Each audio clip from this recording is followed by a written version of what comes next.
ये आज पहली क्लास है आपकी जी केमिस्ट्री की। मैं हूँ अशरफ वारसी।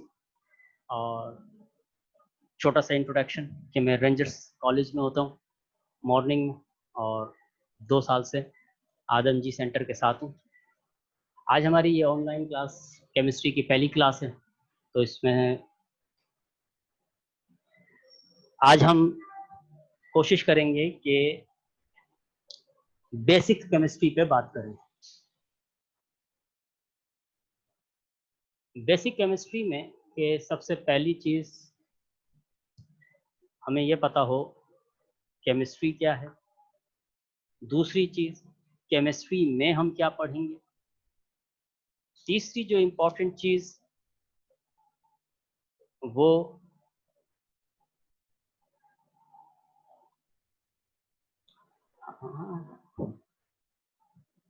केमिस्ट्री, बिस्मिल्लाहिर्रहमानिर्रहीम, ये आपके पास हमारा है कि केमिस्ट्री में हमने क्या करना है। तो सबसे पहले एक हम आउटलाइन देखते हैं अपने कोर्स की। कोर्स में 10 चैप्टर शामिल हैं, जिसमें सबसे पहला चैप्टर है introduction to chemistry, second chemical combination, third atomic structure, fourth periodicity of element, fifth chemical bonding, chapter number 6 state of matter, chapter number 7 होता है, इसमें chapter number 7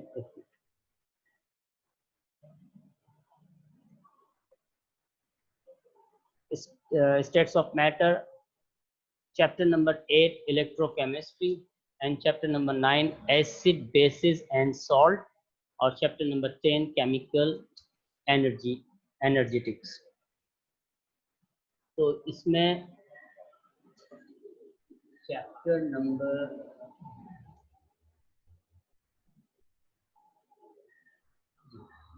solution and suspension, chapter number 7 solution and suspension. अच्छा, यहाँ मैं आपको ये और highlight कर दूं कि हमने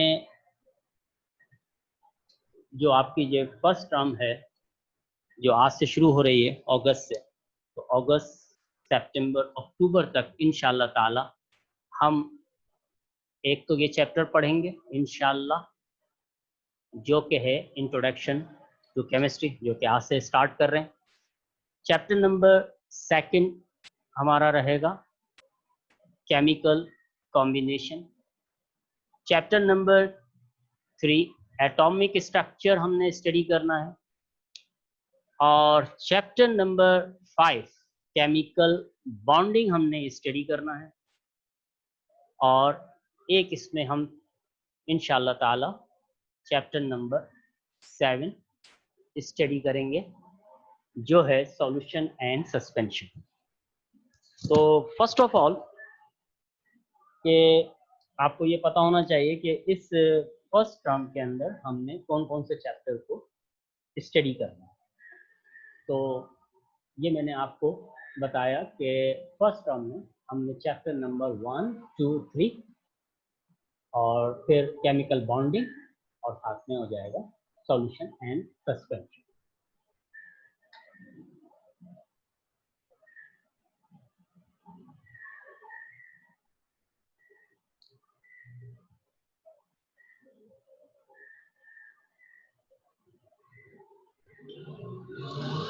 तो अपने कोर्स की तरफ जाने से पहले एक नज़र हम डाल लेते हैं पेपर पैटर्न पे कि बोर्ड का पेपर पैटर्न क्या रहता है। तो बोर्ड का जो पेपर पैटर्न है वो आपके पास जो हमारा पेपर पैटर्न है बोर्ड में, सेक्शन 1 तो आता है multiple choice question. Multiple choice questions में 20 मिनट्स का ये सेक्शन होता है, और इसमें 17 एमसीक्यूज हैं। जाहिर है कि कंपल्सरी सारे के सारे आपने अटेम्प्ट करने। ईच पार्ट कंटेन 1 मार्क्स, तो 17 मार्क्स का ये टोटल बनता है कंपल्सरी। दूसरा सेक्शन होता है short answer questions. Short answer questions में आपने 10 पार्ट्स अटेम्प्ट करने होते हैं और 10 पार्ट्स में टोटल क्वेश्चंस होते हैं 15 और out of 15 you will attempt 10 questions only. Each question carries 4 marks. ठीक, तो हर सवाल में एक जो मार्क्स हैं वो है 4 मार्क्स। इस तरह जब आप 10 क्वेश्चन अटेम्प्ट करते हो तो आपके वो हो जाते हैं 40 marks. And then next part will be detailed answer questions. Detailed answer questions में ये पार्ट है, मैक्सिमम मार्क्स है 28 पार्ट, 28 मार्क्स और इसमें टोटल क्वेश्चंस हैं 3, अटेम्प्ट करने हैं 2, तो ईच क्वेश्चन कैरीज 14 मार्क्स। अच्छा, यहाँ एक चीज वो मैं हाईलाइट कर देता हूँ कि यहाँ आपने जो 3 क्वेश्चंस हैं और 2 अटेम्प्ट करने हैं, तो each question contain 2 parts A and B. A और बी मिलके वो बनेंगे 14 मार्क्स के। तो ए पार्ट आपका, इनमें 2 आप क्वेश्चन है, अगर एक सवाल करते हैं तो एक सवाल के हो जाएंगे 2, ए और बी। ए जो है 17 मार्क्स का होगा और बी भी, तो सॉरी 7 मार्क्स का होगा और बी भी 7 मार्क्स का होगा। इस तरह टोटल मार्क्स हो जाएंगे 14 और 2 अटेम्प्ट करेंगे तो वो बन जाएंगे 28 मार्क्स। 28 मार्क्स हो जाएंगे। इस तरह ये आपका पेपर होगा, ठीक है, और ये 85 मार्क्स टोटल हो जाएंगे और 85 में से जो 15 मार्क्स, रिमेनिंग 15 मार्क्स है वो हो जाएंगे प्रैक्टिकल के। तो वो प्रैक्टिकल आपने करना है, ठीक है जी। अब आते हैं अपने चैप्टर नंबर 1 की तरफ, इंट्रोडक्शन टू केमिस्ट्री। इसमें जो कंटेंट हैं, सबसे पहली चीज तो जाहिर है हम एक सब्जेक्ट पढ़ रहे हैं, तो सब्जेक्ट पढ़ते हुए हमें इस बात का लाजमी पता होना चाहिए कि हम सब्जेक्ट क्या पढ़ रहे हैं। तो सबसे पहली चीज होगी व्हाट इज केमिस्ट्री, क्या है केमिस्ट्री, है क्या। फिर इसकी हिस्ट्री, कि केमिस्ट्री की हिस्ट्री क्या है, तो हम यहाँ इस पे जो देखेंगे वो एंशिएंट साइंटिस्ट केमिस्ट्री के बारे में क्या क्या चीजें करके गए और फिर मॉडर्न केमिस्ट्री पे आ जाएंगे, तो उसकी हिस्ट्री होगी। फिर केमिस्ट्री का इस सोसाइटी पे क्या असर है, या ये कह लें कि केमिस्ट्री और सोसाइटी किस तरह से एक दूसरे के साथ मैच करते हैं। तो हमारा तीसरा टॉपिक इसमें केमिस्ट्री एंड सोसाइटी। अब चौथा टॉपिक आ जाएगा ब्रांचेस ऑफ केमिस्ट्री। जाहिर है ये एक बहुत बड़ी ब्रांच है, केमिस्ट्री खुद एक ब्रांच है साइंस की, तो इसकी भी अपनी बहुत सारी ब्रांचेस मौजूद हैं और फिर उसमें से हम जो वेरियस ब्रांचेस ऑफ केमिस्ट्री है उनमें से चंद ब्रांचेस के बारे में डिस्कस करेंगे। और इसका फाइनली जो लास्ट टॉपिक होगा वो रहेगा साइंटिफिक अप्रोच इन केमिस्ट्री, कि केमिस्ट्री में जो हम लॉस पढ़ते हैं, जो थ्योरीज पढ़ते हैं, वो यहाँ तक पहुँचती कैसे है, वो एक सिस्टमेटिक वे में हम इसको इंशाल्लाह ताला स्टडी करेंगे। तो first of all lecture 1 introduction to chemistry, और इसके आज के जो ऑब्जेक्टिव्स हैं वो है define chemistry, identify and provide examples of matter, states of matter and composition of matter। और आज हम यहाँ ये भी बात करेंगे कि एटम क्या होता है, एलिमेंट क्या है, कंपाउंड्स क्या है और मिक्सचर क्या है।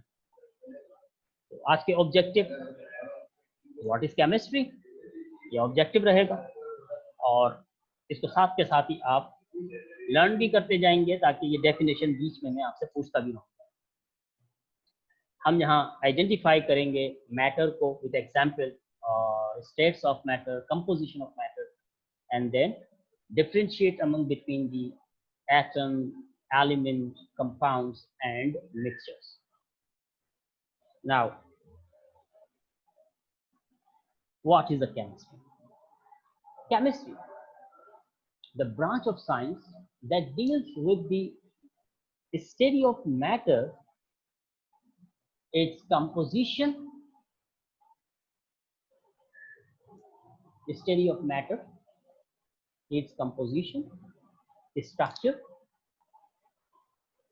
properties, and change in matter.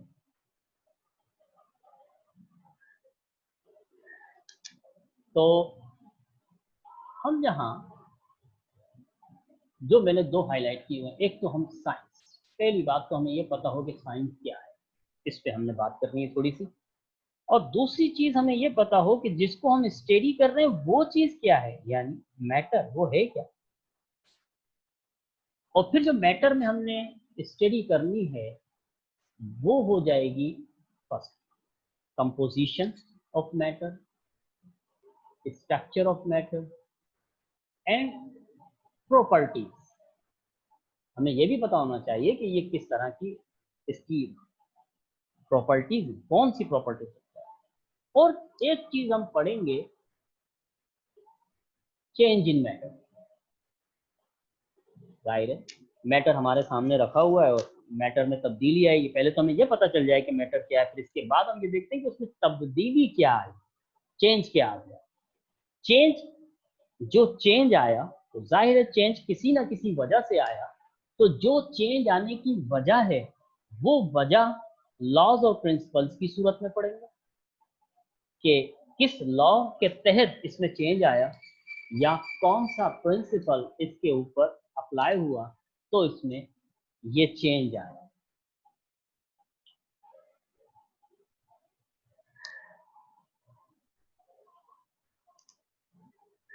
तो सबसे पहले तो हम ये बात करें कि साइंस क्या है। हाँ भाई, आपने से किसी को पता है साइंस क्या है? What is the science?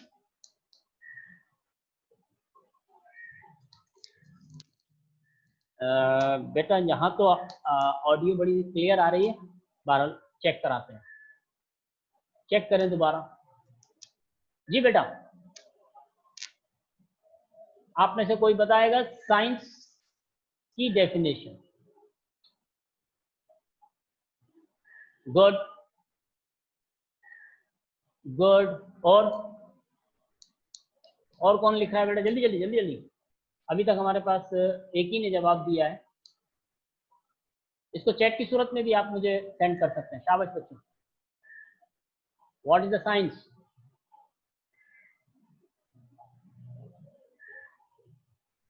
Good.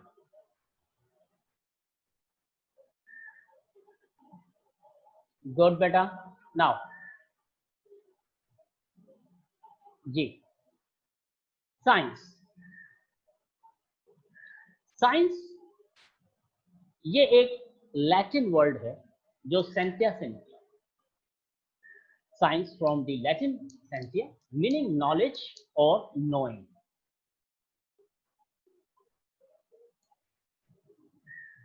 अगर इस दोनों तरफ से मिलाकर हम देखें तो साइंस क्या बनेगा कि science is the systematic knowledge gained from using observation and experimentation to describe and explain the world around us. ये है science. Science is the systematic knowledge, ठीक है? सिस्टमेटिक नॉलेज है जो हमें हासिल कहां से हो रही है? ऑब्जर्वेशन से। हमें कहां से मिल गई है? ऑब्जर्वेशन से। Observation and experiment. और ये ऑब्जर्वेशन और एक्सपेरिमेंट कर क्या रहे हैं? ये डिस्क्राइब कर रहे हैं, एक्सप्लेन कर रहे हैं जो हमारे इर्द गिर्द मौजूद है, जो हमारे साथ मौजूद है। जैसे अभी आप अपने रूम में बैठे हो, तो अगर आप जहाँ पर भी कोई अपनी अपनी नज़र अपने रूम की तरफ लेकर जाओगे, तो आप ऑब्जर्व करोगे कि आप किन चीज़ों के दरमियान में बैठे हो। वो सब मैटर की बनी हुई, वो मेटल है, मैटर, ठीक है, वो सब मैटर है। आप सांस ले रहे हो, आप मोबाइल या लैपटॉप पर क्लास ले रहे हो, ये सारी चीज़ें। तो ये तमाम की तमाम चीज़ें साइंस हमें एक सिस्टमेटिक नॉलेज की तरफ लेके जाती है, जो हमें गेन होता है सिर्फ ऑब्जर्वेशन एंड एक्सपेरिमेंट्स। ये फिर हमारे जो दुनिया है, हमारी दुनिया को वो एक्सप्लेन कर रहा है। अब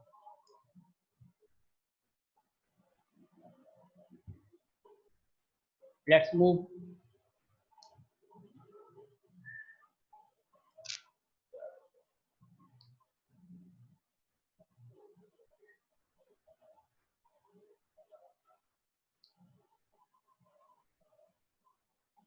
now we will discuss about matter, क्योंकि केमिस्ट्री में हमने जो स्टडी करना है वो मैटर को स्टडी करना है, ठीक है। तो केमिस्ट्री में एक छोटी सी चीज है मैटर, लेकिन ये जाके कितनी बड़ी होती है वो हम देखेंगे कि मैटर पहले क्या है। Anything that has mass and occupies space is called matter. Matter can be classified as an. अब पहले तो आप यहाँ, इससे पहले जब हम क्लासिफिकेशन पे जाए, तो अगर आप अपने सराउंडिंग में एक नज़र डालें, तो आपको इस सिनेरियो में जो हमने ये डेफिनेशन का बताया कि जो चीज़ क्या है जिसके पास मास है और क्या करेगी, occupies space, it mean it has a volume. अगर वो स्पेस रखती है तो वॉल्यूम है उसके पास। तो आपकी हर चीज़ जो आपके इर्द गिर्द, जो आपके करीब करीब में मौजूद है, जिसको आप आराम से देख सकते हैं, तो वो क्या है, मैटर है। कि आपके पास अगर आप चेयर पर बैठे हैं तो उसने भी जगह घेरी हुई और उसका अपना एक मास है। आप खुद मैटर हैं, मैं खुद एक मैटर हूँ, कि मैं, मेरा वजूद है, मास भी है और वॉल्यूम भी है। तो हमें पता चला कि मैटर क्या है। मैटर है जो मास रखे और वजन भी रखे, sorry, space, occupies space and having mass is called matter.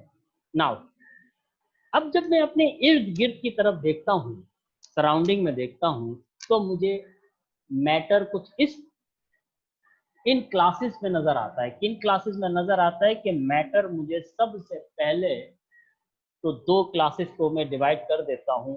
एक बनती है फिजिकल क्लासिफिकेशन और एक होती है केमिकल क्लासिफिकेशन। और केमिस्ट्री में हम इत्तेफाक से ये दोनों ही पढ़ते हैं।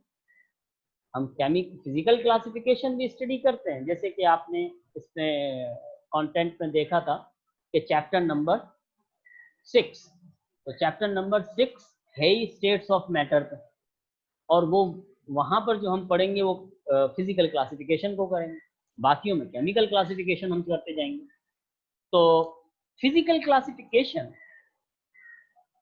उसकी 3 क्लासेस बनती हैं, सॉलिड, लिक्विड, गैस। अब ये इसको आप स्टेट्स ऑफ मैटर भी कह सकते हैं। फिजिकली अगर अभी भी आप अपनी सराउंडिंग में एक नज़र दौड़ाएं, तो आपको चीज़ें कुछ तो सॉलिड में नज़र आ रही होंगी और कुछ लिक्विड्स में हैं, और हवा जिसमें आप सांस ले रहे हो वो तो है ही गैस। तो ये आराम से पता चल जाएगा। अगली जो क्लासिफिकेशन है वो क्लासिफिकेशन है केमिकल क्लासिफिकेशन। केमिकल क्लासिफिकेशन को हम 2 क्लासेस में डिवाइड कर सकते हैं। एक तो हम करते हैं प्योर सब्सटेंसेस में, और एक करते हैं मिक्सचर में। प्योर सब्सटेंस, प्योर सब्सटेंस, अच्छा, प्योर सब्सटेंस को आप ऐसे भी कह सकते हैं कि वो प्योर इसलिए होते हैं कि अगर प्योर सब्सटेंस को अलग किया जाए तो वो प्योर ही रहते हैं, वो उसी के वही मैटर रहेगा, चेंज नहीं होगा। जैसे पानी है, वाटर, प्योर सब्सटेंस। अगर मैं पानी को एक ग्लास में रखता हूँ और एक ग्लास से फिर उसी पानी को दूसरे ग्लास में रखता हूँ, तो वो अपनी कोई भी चीज़ चेंज नहीं करेगा, वो पानी पानी ही रहेगा, यानी H2O, इसमें कहीं तब्दीली नहीं है। मिसाल के तौर पर गोल्ड है, गोल्ड को अगर मैं ब्रेक करूँ तो वो प्योर सब्सटेंस है गोल्ड।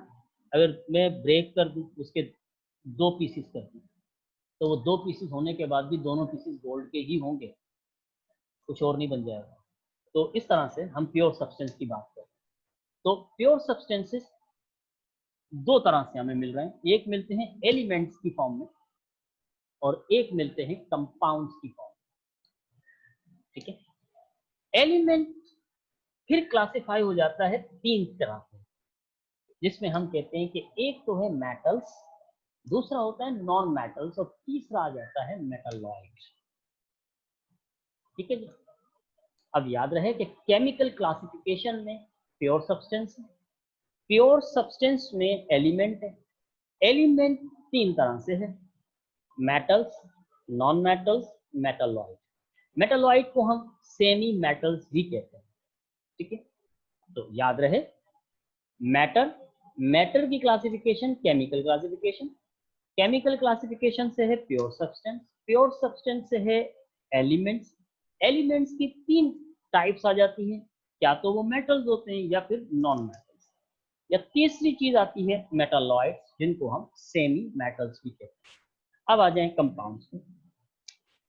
तो कंपाउंड्स, कंपाउंड्स हमारे पास 2 तरह से हैं, एक ऑर्गेनिक कंपाउंड्स हैं और दूसरे इनऑर्गेनिक कंपाउंड। वापस अगर हम क्लासिफिकेशन करें कि मैटर, मैटर को क्लासिफाई किया केमिकल क्लासिफिकेशन में, केमिकल क्लासिफिकेशन से है प्योर सब्सटेंसेस पर, प्योर सब्सटेंस बन रहा है कंपाउंड्स हो सकते हैं, कंपाउंड में होते हैं ऑर्गेनिक कंपाउंड्स या इनऑर्गेनिक कंपाउंड्स।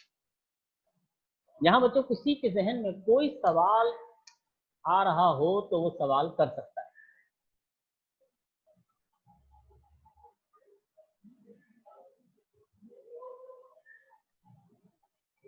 जी बेटा, कोई सवाल?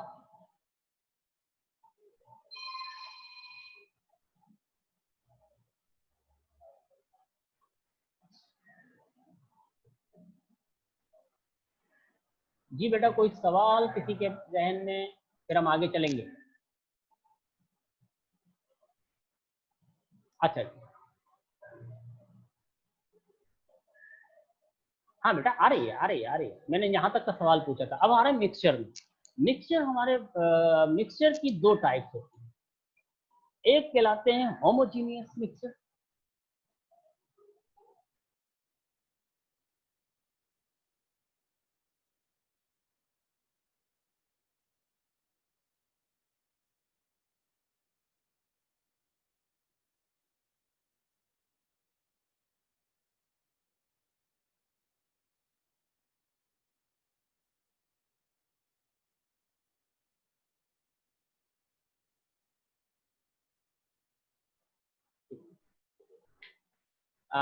बेटा, जो जिसने मुझे अभी एसएमएस किया था चैट पर कि आवाज़ नहीं आ रही, तो प्लीज़ आप कांटेक्ट करें रिसेप्शन पे, वो इसका मसला हल करेंगे। ठीक है बेटा, तो आप रिसेप्शन पे कांटेक्ट कर सकते हैं जिसके पास आवाज़ नहीं आ रही, ये मैंने अभी मालूम किया है।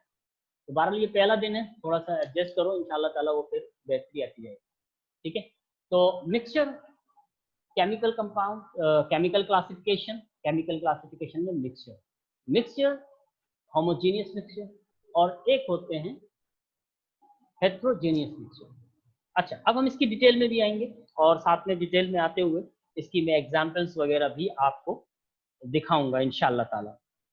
तो यहाँ तक हमारी पहली बात हुई मैटर की क्लासिफिकेशन पर, कि मैटर को हमने क्लासिफाई किया 2 classes, major 2 classes, physical classification और chemical classification.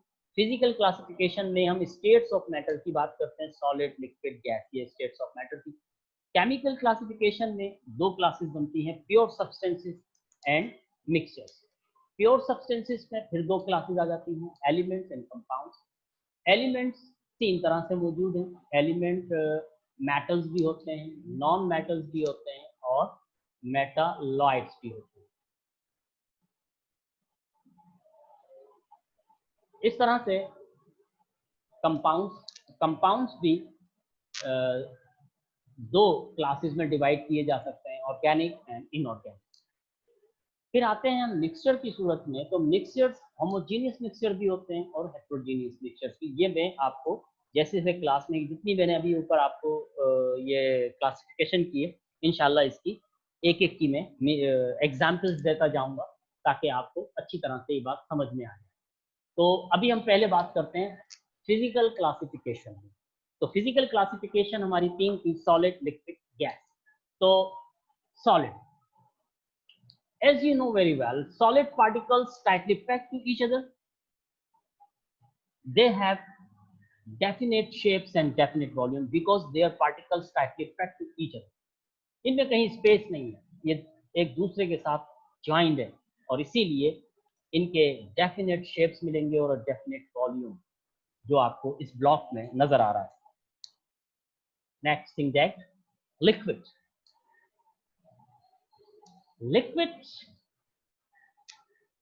molecules are not tightly packed to each other. Their molecules combine loosely. ये बहुत लूज है और यही वजह है कि लिक्विड्स के अपना कोई शेप नहीं होता। जैसे कि आपको इस डायग्राम में नजर आ रहा है कि लिक्विड का कोई अपना शेप नहीं है। Liquid takes the shape of the container. Liquid को आप जिस कंटेनर में रखेंगे, लिक्विड उसी तरह का शेप बनाएगा। हाँ, लेकिन इसका डेफिनेट वॉल्यूम जरूर होता है। डेफिनेट वॉल्यूम से मुराद जिस कंटेनर में इसको आप मेजर करेंगे तो उसका वॉल्यूम वो दिखाएगा। तो liquid indefinite shapes, it means liquid takes the shape of container, the different definite volume. Other thing is that gas, ये तो आपको पता है कि gas molecules are very far to each other. That's why they take the shape of the container. जाहिर इसको compress करते हैं, कंप्रेस करके इस तरह के कंटेनर्स में गैस को हम ले आते हैं। तो इसका मतलब हुआ कि ये भी गैस भी अपना कोई शेप नहीं रखती। अब चूंकि गैस के मॉलिक्यूल एक दूसरे से बहुत ज्यादा फासले पर होते हैं, बहुत ज्यादा एक दूसरे से दूर होते हैं, दैट्स व्हाई दे एक्सपेंड और कंप्रेस्ड। ये इसकी एक चीज खुसूसियत बनती है। ये एक्सपेंशन भी होती है, अगर हीट बढ़ जाए तो एक्सपेंशन हो जाती है, कंप्रेस भी किया जाता है, अगर इसको प्रेशर दें तो कंप्रेस हो जाता है। इस वजह से इसका अपना कोई डेफिनेट वॉल्यूम भी नहीं होता। तो याद रहे, सॉलिड के पार्टिकल्स एक दूसरे के साथ टाइटली पैक्ड हैं, जिसकी वजह से उनके अपने शेप्स हैं और अपने वॉल्यूम्स हैं। लिक्विड में पार्टिकल्स जो हैं वो लूजली पैक्ड हैं, एक दूसरे के साथ एक फासले पर हैं, एक खास हद तक, या यूँ कह लें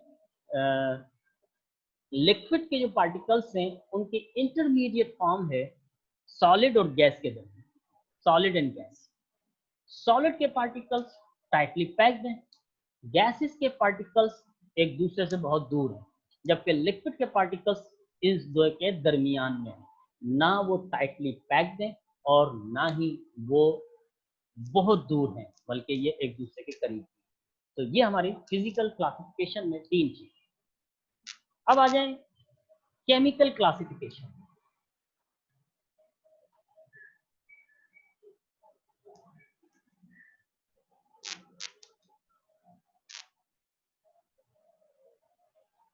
जी बेटा, मैंने सेमी मेटल्स कहा है, बिल्कुल यही कहा है जी। मेटालॉइड्स को दूसरा नाम सेमी मेटल्स भी कहते हैं। और जैसे जैसे मैं अभी हम आगे आ रहे हैं तो इसको मैं एक्सप्लेन करते हुए आपको दिखाऊंगा कि सेमी मेटल कहाँ इस्तेमाल भी हो रहा है और कितना ज्यादा इस्तेमाल हो रहा है सेमी मेटल, जिसको हम मेटालॉइड कहते हैं। केमिकल क्लासिफिकेशन, केमिकल क्लासिफिकेशन में जैसे मैंने आपको बताया कि हम इसको मेजर दो क्लासेस में करते हैं। एक होती है इसकी प्योर सब्सटेंसेस और दूसरा होता है मिक्सचर्स। तो पहले हम बात कर रहे हैं प्योर सब्सटेंसेस की। तो प्योर सब्सटेंसेस में पहली बात है element. An element is a substance made up of only one type of atoms. अब अच्छा, ये जो अब हम चीजें पढ़ने जा रहे हैं ये केमिस्ट्री से बड़ी कंसर्न है, ये की वर्ड्स हैं और ये केमिस्ट्री पढ़ने के लिए लाजमी है कि ये चीजें आपको याद होनी चाहिए।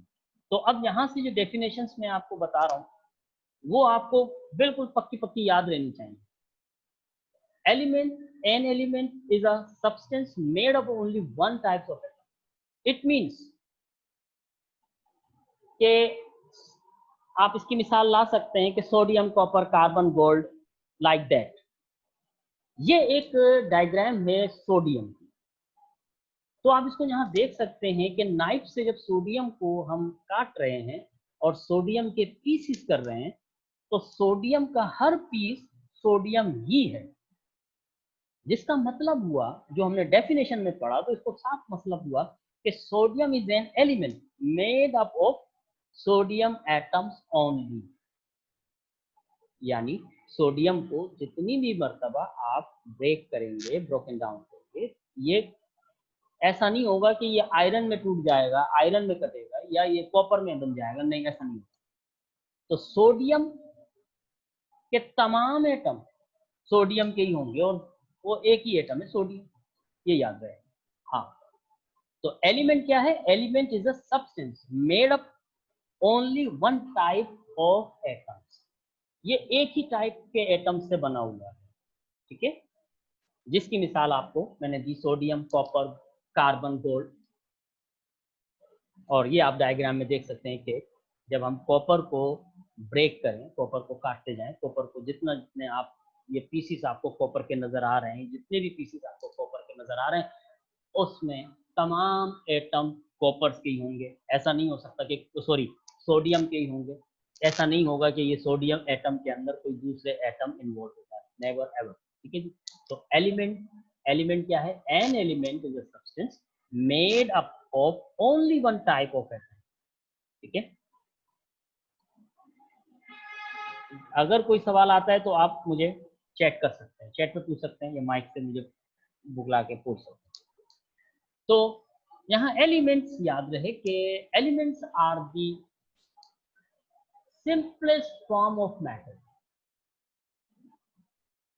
ठीक है जी। ये सिंपलेस्ट सब्सटेंस है, बिल्कुल सादा तरीन है।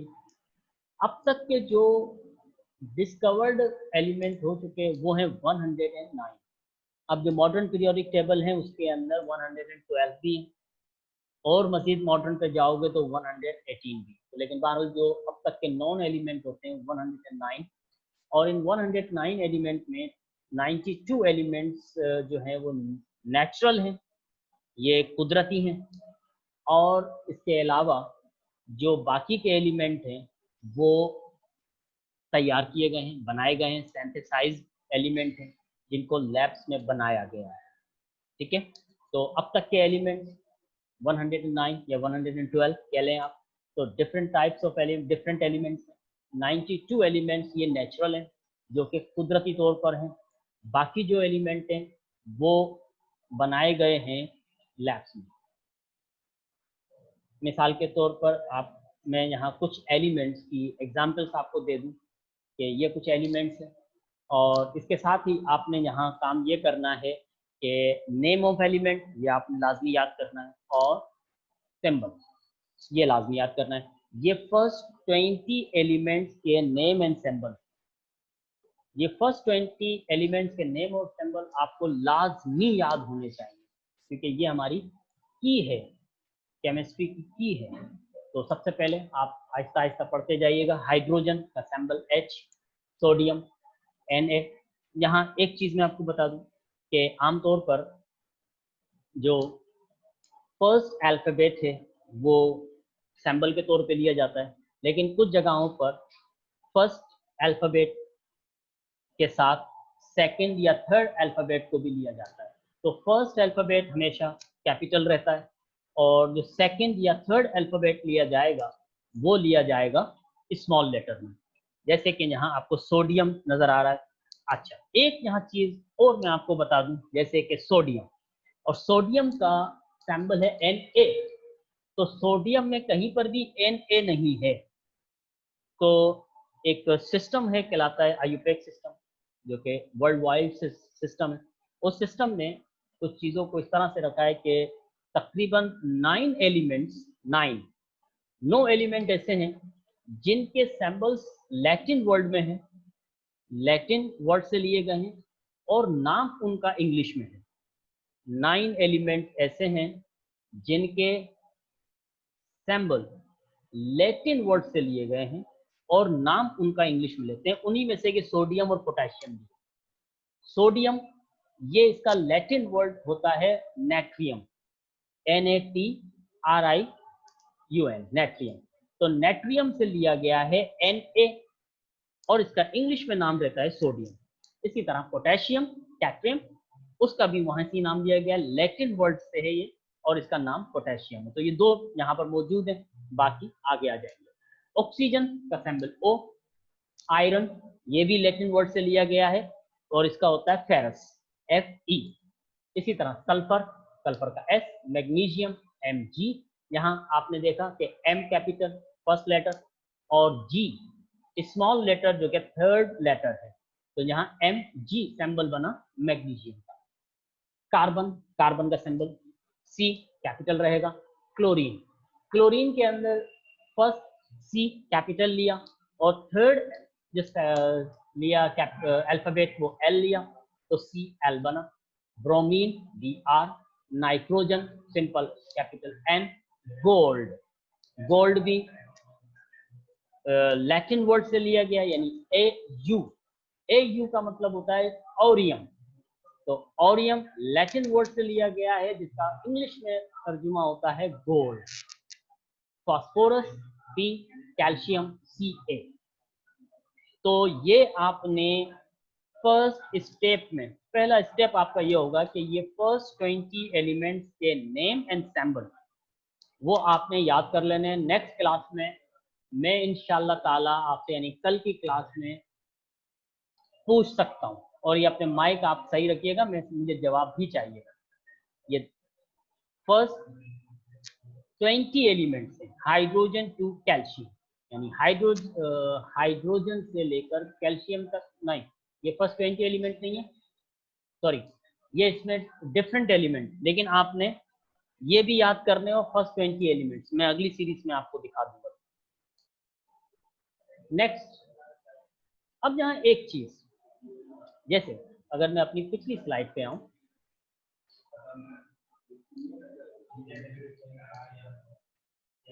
मैं अपनी पिछली स्लाइड पे आऊं, तो आप यहाँ एक चीज को नोट करें कि हाइड्रोजन, हाइड्रोजन डिफरेंट है सोडियम से, सोडियम डिफरेंट है पोटेशियम से, पोटेशियम डिफरेंट है ऑक्सीजन, तो ये एक दूसरे के साथ डिफरेंट है। तो इसी बात को हम यहाँ पर हाईलाइट कर रहे हैं, और वो बात कर रहे हैं कि element different types of atoms. अब ये ख्याल रहे कि each element is made up of very tiny particle called atom, and each element is made up of just one particular types of atom, which is different to the atom in any other element. तो यहाँ आपको ये चीज याद रहे कि जब हम बात कर रहे हैं कि एलिमेंट बना हुआ किसका है, element made of very tiny particle, बहुत ही छोटा पार्टिकल है, और उस पार्टिकल का नाम क्या है, एटम।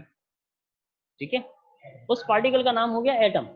अब जहां ये चीज याद रहे कि each element is made of just one particular type of atom, her element सिर्फ एक ही पर्टिकुलर टाइप ऑफ एटम का बना होगा, एक ही, इसका मतलब होगा एक जैसे ही, और वो डिफरेंट होगा, which is different to the any other element, वो दूसरे एलिमेंट से डिफरेंट होंगे उसके एटम। यहां एलिमेंट बना हुआ है वेरी टेनी पार्टिकल, और उस टेनी पार्टिकल का नाम है एटम। हर एक एलिमेंट वो एक ही जैसे एटम्स का बना हुआ है, just one particular types of atom. लेकिन अगर हम दूसरे एलिमेंट की तरफ जाएंगे तो दूसरा एलिमेंट के एटम्स डिफरेंट होंगे। मिसाल के तौर पर हम ये देखें, ये है गोल्ड, ये गोल्ड का एलिमेंट, ठीक है। तो gold is an element made of only gold atom and this one is a carbon. तो carbon is an element made of only carbon atom.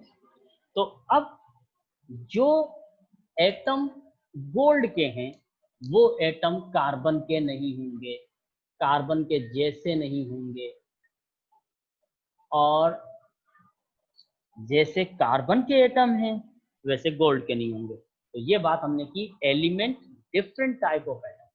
तो ये दोनों एक दूसरे से अलग है।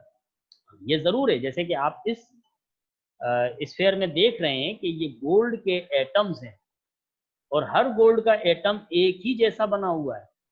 और इस बॉक्स स्फीयर में देखें तो इसमें कार्बन के एटम है और कार्बन के एटम वो भी तमाम एक जैसे ही बने हुए हैं, लेकिन अब कार्बन के एटम गोल्ड की तरह से नहीं है और गोल्ड के एटम कार्बन जैसे नहीं। इसी तरह से हम एक और मिसाल लाते हैं कॉपर की। तो copper is an element made of copper atom only, ये सिर्फ कॉपर के एटम्स हैं। तो ये एक दूसरे के साथ मैच नहीं करते, ना कॉपर कार्बन के एटम है ना एटम कार्बन के एटम कॉपर के एटम के जैसे हैं। लेकिन कॉपर एलिमेंट कॉपर के एटम का बना हुआ है और कार्बन एलिमेंट कार्बन के एटम का बना हुआ है। इसी तरह से गोल्ड एटम गोल्ड के ही एटम का बना हुआ है। Got it my point?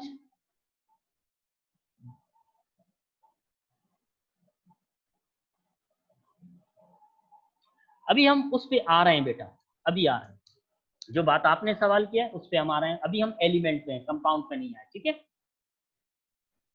चलें आगे चलते हैं। केमिकल क्लासिफिकेशन में प्योर सब्सटेंस, और अब हम आ गए कंपाउंड्स पे। अब हम बात कर रहे हैं, अब जो आप बात कर रहे थे वो ये है, टू और more elements chemically combine to form a new substance with new properties. अब देखो क्या हो रहा है, इसको जरा इसको जरा बिल्कुल अच्छी तरीके से समझ लो, सवाल समझ लो, बात समझ नहीं आए तो पूछ सकते हो। अब दो या दो से ज्यादा एलिमेंट, दो भी हो सकते हैं ज्यादा भी हो सकते हैं, अब वो कंबाइन हो रहे हैं केमिकली, ठीक है जी। वो कंबाइन कैसे होंगे? केमिकली कंबाइन होंगे, क्योंकि कॉम्बिनेशन दो तरह से होती है, एक होती है फिजिकल कॉम्बिनेशन और एक होती है केमिकल कॉम्बिनेशन। फिजिकल कॉम्बिनेशन में मिक्सचर्स बनते हैं और केमिकल कॉम्बिनेशन में कंपाउंड्स बनते हैं। तो दोनों चीजें याद रहें, फिजिकल कॉम्बिनेशन में मिक्सचर्स बनते हैं और केमिकल कॉम्बिनेशन में कंपाउंड्स बनते हैं। जब ये केमिकली कंबाइन होगा तो डेफिनेट होगा क्या कि एक न्यू सब्सटेंस बनेगा। क्या बनेगा? एक न्यू सब्सटेंस आएगा, बिल्कुल नया सब्सटेंस होगा। और जब सब्सटेंस नया होगा तो उसकी प्रॉपर्टीज भी नई होंगी। उसकी प्रॉपर्टीज जिनसे वो बना है, जिन एलिमेंट्स के साथ वो कंबाइन होके बना है, उन दोनों एलिमेंट्स या तीन एलिमेंट्स से बना है तो तीनों एलिमेंट्स की प्रॉपर्टीज उनमें नहीं होंगी, वो अब नई प्रॉपर्टीज के साथ एक नया कंपाउंड बनेगा। मिसाल के तौर पर मैं ऐसी आपको मिसाल दे देता हूँ। आपने आयरन देखा है, आमतौर पे घरों के अंदर जो दरवाजे और खिड़कियां और इस तरह की चीजें आयरन की बनी है।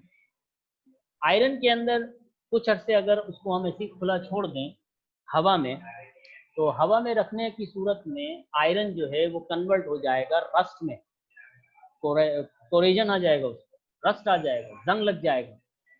अब जो जंग लगा तो उसमें जो जंग लगा हुआ है तो आयरन ने रिएक्शन किया है ऑक्सीजन के साथ और ऑक्सीजन ने बना दिया आयरन ऑक्साइड। अब जो आयरन ऑक्साइड बना, जिसको हम हेमेटाइट भी कहते हैं, वो इंटायरली डिफरेंट होगा आयरन के साथ और ऑक्सीजन के साथ, उसका डिफरेंट होगा, बिल्कुल डिफरेंट होगा। ठीक है जी। तो यही चीज रहती है केमिकल कंपाउंड में। केमिकल कंपाउंड में जब केमिकली कॉम्बिनेशन होता है तो एक न्यू कंपाउंड बनता है, और जब न्यू कंपाउंड बनता है तो उसकी प्रॉपर्टीज बिल्कुल न्यू होती है। मिसाल के तौर पर वाटर, कार्बन डाइऑक्साइड, ग्लूकोज वगैरह वगैरह हम कह सकते हैं। कार्बन डाइऑक्साइड दो सब्सटेंसेस से, दो एलिमेंट्स मिले, कार्बन और ऑक्सीजन। वाटर दो एलिमेंट मिले, वाटर और कार्बन डाइऑक्साइड।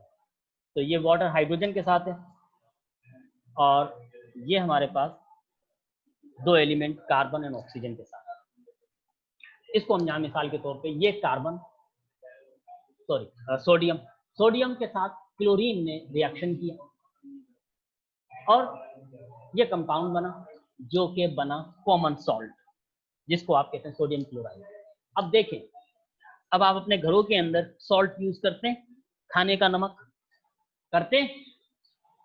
अब जो खाने का नमक आप यूज करते हैं, आयरन सल्ट फिजिकल, बेटा वो आ रहे हैं फिजिकल कॉम्बिनेशन में भी आ रहे हैं, पहले केमिकल तो पूरा करें। तो सोडियम क्लोरीन के साथ मिला तो उसने बनाया सोडियम क्लोराइड, जो आप खाने का नमक घरों में यूज करते हैं।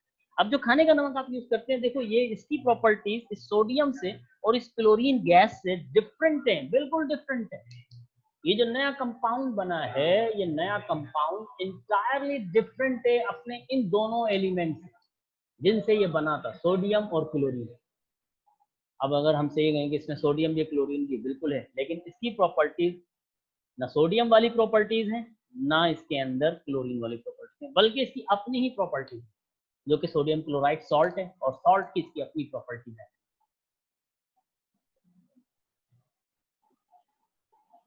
फिजिकल कॉम्बिनेशन में एक और चीज जो आ रही थी, मिक्सचर। अब ये वो बात थी, mixture is a physical combination of two और more substances in which the identities are retained and are mixed in form of solution, suspension and colloid।